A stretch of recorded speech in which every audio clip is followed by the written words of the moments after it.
Stories ku mbuga. Hello once again bakunzi ba The Cat Babla, iyi ni Stories ku mbuga and I nicisha make ya nizere ko weekend mwayisoje amahoro mukaba mutangiranye icyumweru imbaraga n'ubugingo. Kuri uyu munsi nibwo umunyamakuru witwa Manirakiza yagarutse mu rukiko, ariko yagarutse mu rukiko witwa Nzizera Aimable waregaga umunyamakuru Manirakiza kumukanisha kumusebya.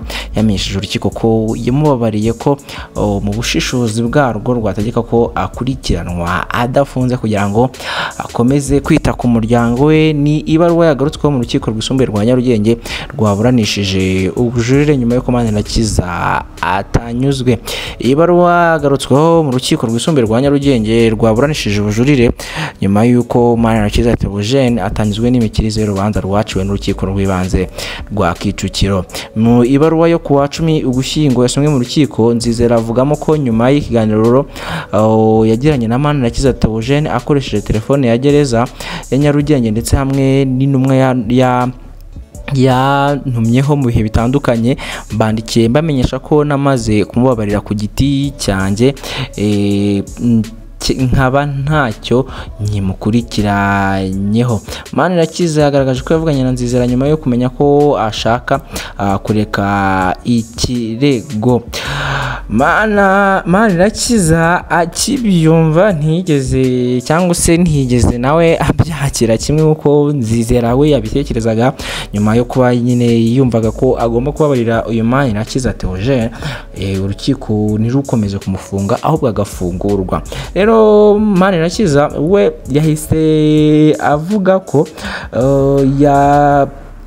yabwiye urukiko ko nta mpamvu n'imwe ikwiye gutuma Nzizera amubabarira ku cyaha atakoze, ahubwo ko yari akwiye gutanga amakuru yuzuye afasha ubutabera. Ni ukuvuga ko uyu Manirakiza n'ubundi kwitwa ngo Nzizera yamubabariye n'ubundi bivuga ko icyaha yagikoze, kuko nta muntu ubabarira ubutakosheje, ari byo Manirakiza yahereyeho yanga avuga ko ibi atari byo, adashaka ko amubabarira ahubwo atanga amakuru yuzuye, urukiko rukaba rwayaheraho cyangwa se kayaheraho rumugira umwere, kuko nyine nta cyaha yishinja yakoze cyangwa se yumva yakagombye kuba akurikiranwa, cyangwa se uyu Nzizera yakabaye arimo aramubabarira nkaho yakoze icyaha kandi we ntacyo yigeze akora.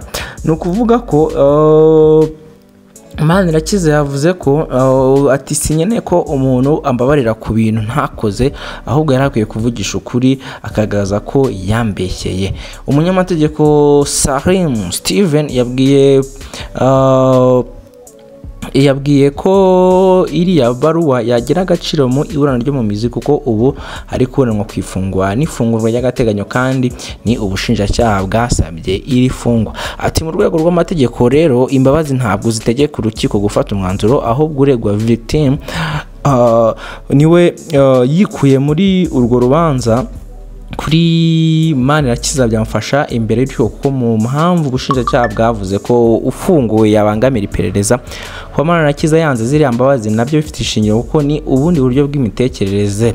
Ubundi imbabazi zitangwa n'uwakorewe icyaha, gutanga imbabazi ni rimwe na rimwe zambura umuntu ubasha gukurikirana urwo rubanza. Uwitwa ko akekwaho icyaha ashobora kuba akeka ko izo mbabazi ari nyirarureshwa, urukiko nirwo rufata icyemezo kugira ngo akurikiranwe ari hanze, kuko ziriya mbabazi zitamukuraho icyaha ahubwo zimusabira gufungurwa agakurikiranwa ari hanze. Ari nabyo nanjye nari ndimo ndasobanura aho ngaho mvuga ko kuba uyu Nzizera abwira Manirakiza ngo ndakubabariye, ibi ntago bikora ko icyaha nacyo kivuyeho, kuko n'ubundi niyo yataha bazakomeza mukurikirana icyo cyaha. Rero beta ko atangaza amakuru ya nyayo. Ziriya mbabazi ntabwo zafasha mu ifungwa n'ifungurwa ry'agateganyo, kuko ubushinjacyaha nibwo bwaregeye ifungwa n'ifungurwa ry'agateganyo. Nawe wakwibaza ukuntu umuntu aguha imbabazi atazimusabye.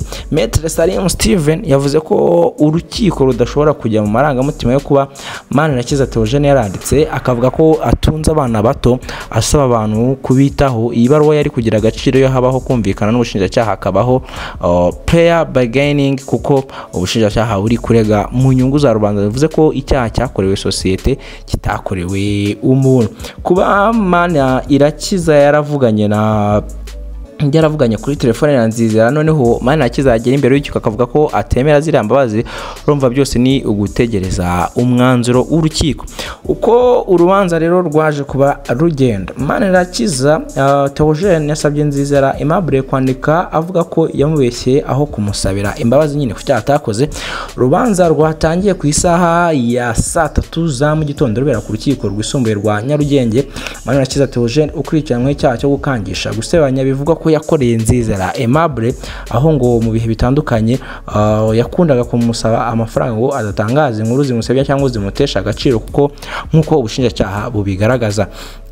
Ubwo yatabwaga muri yombi ku itariki ya 11 Ukwakira 2023 yafatiwe mu biro bya Nzizera amaze guhabwa 500,000, ariko Manirakiza agaragaza ko yari avance ishingiye ku masezerano bari bafitanye, nubwo ubushinjacyaha bwo bubihakana butabyemera uko nguko. Urukiko rw'ibanze rwa Kicukiro rwategetse ko akurikiranwa afunzwe kuko hari impamvu zikomeye zituma akekwaho icyaha cyo gukangisha no gusebanya. Manirakiza yahise ajurira kuri uyu wa mbere tariki ya 13 yabwiye urukiko rwisumbuye rwa Nyarugenge ko hari inenge abona mu mikirize y'urubanza rwa mbere. Iya mbere ishingiye ku byo umucamanza yashingiye agaragaza ko hari impamvu zikomeye zituma akekwaho icyaha. Yagaragaje ko bimwe mu byari byashingiweho ari ubuhamya bw'abatangabuhamya kandi nabo batari biboneye akora ibikorwa bigize icyaha, ahubwo ko ari Nzizera ubwe yagiye abibwira.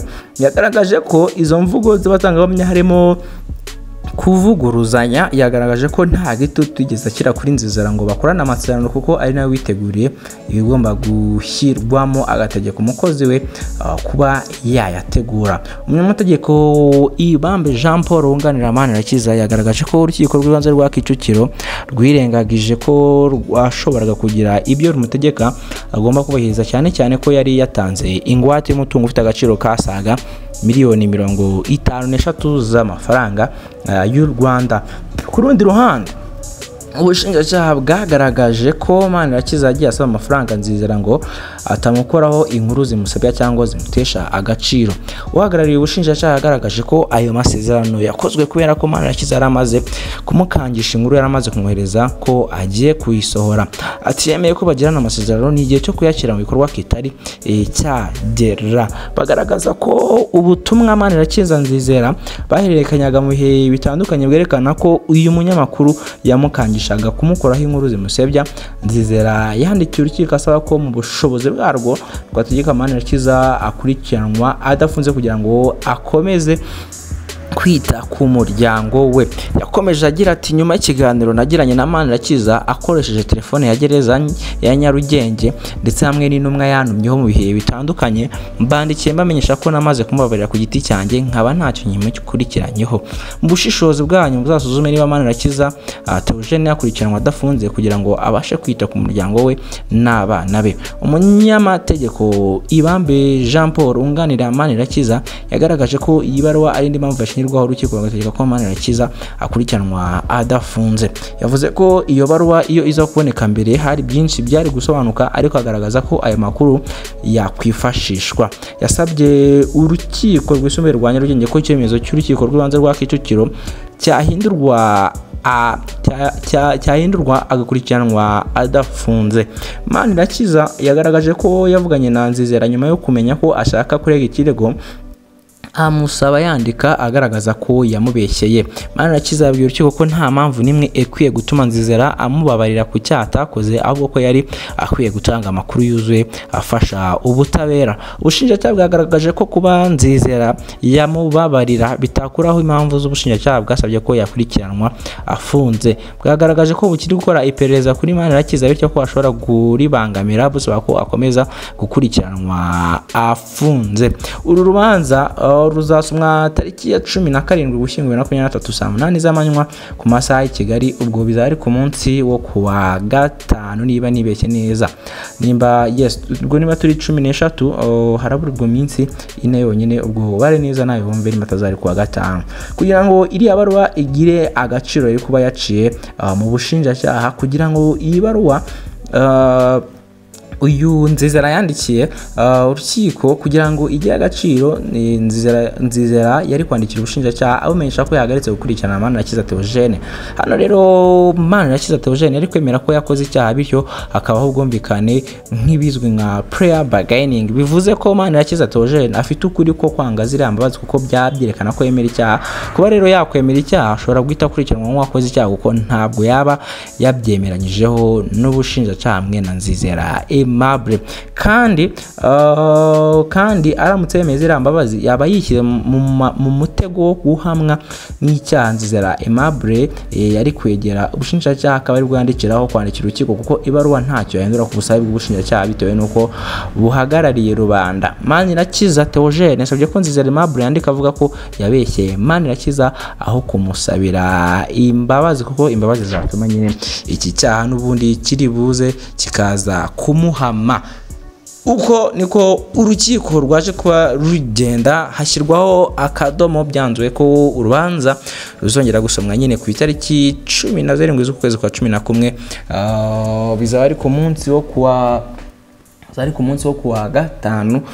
Ubwo rero muzabe mutegereje iyi story yose ukuntu izarangira, kubera ko urumva ko hagiye hazamo izindi ngingo nshyashya n'ibindi tutari twiteze muri uru rukiko rwa Manirakiza Theogene wafunzwe akurikiranyeho nyine gukangisha no gusebanya uyu Nzizera Aimable. Bivugwa ko nyine yamufatiye mu cyuho ari kumuha 500,000 bya ruswa kugira ngo atazatangaza inkuru. Ni byinshi byabereye mu rukiko, ariko reka minire ahangaha, hanyuma ibindi tuzamenya ku itariki 17 z'ukwezi kwa 11 tumenya ngo ni ibiki bijya mbere. Ese imbabazi uyu Manirakiza arandika avuga ko yamubeshyeye, uyu Nzizera arandika ashinjura Aimable avuga ko yamubeshyeye, cyangwa se bizakomeza gutya kugira ngo hacibwe urubanza. This is Cisha Makeya in your stories ku mbuga, and I ni Cisha Makeya nyine nkuko bisanzwe. Mukomeze mukore like, share and subscribe tujye tubana